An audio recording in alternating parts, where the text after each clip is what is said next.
మంథని పట్టణంలోని శ్రీ లక్ష్మీనారాయణ స్వామి దేవాలయంలో వైకుంఠ ముక్కోటి ఏకాదశి పండుగ సందర్భంగా ఉత్తర ద్వారం గుండా స్వామివారి భక్తులకు దర్శనమిచ్చారు.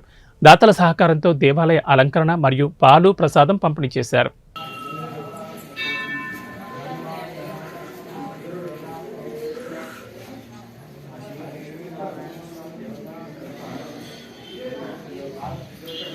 లక్ష్మీనారాయణ స్వామి దేవాలయంలో ప్రతి సంవత్సరము లాగే ఈ సంవత్సరం కూడా ముక్కోటి ఏకాదశి పర్వకాలము, వైకుంఠ ఏకాదశి పర్వకాలము జరుగుతున్నది.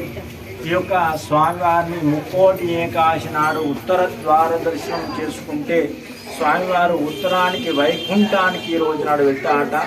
వైకుంఠానికి వెళ్ళే సమయంలో ఈ యొక్క మాసాన మార్గశీర్షోహం ఆ యొక్క స్వామివారు చెప్పాడు, మార్గశిర మాసము అంటేనే నేను.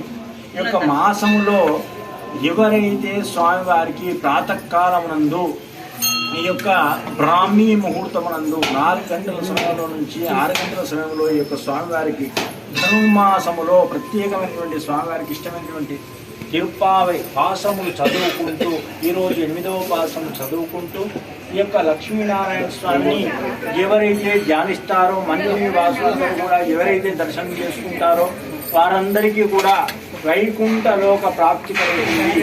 సకల దోషాలు, సకల పాపాలు పరిహారమై లక్ష్మీనారాయణ స్వామి కటాక్షం జరుగుతుంది. ఈరోజు ప్రతి సంవత్సరము కంటే కూడా అధిక సంఖ్యలో భక్తులందరూ కూడా వచ్చి లక్ష్మీనారాయణ స్వామి కరుణా కటాక్షాలు పాత్రమయ్యారు.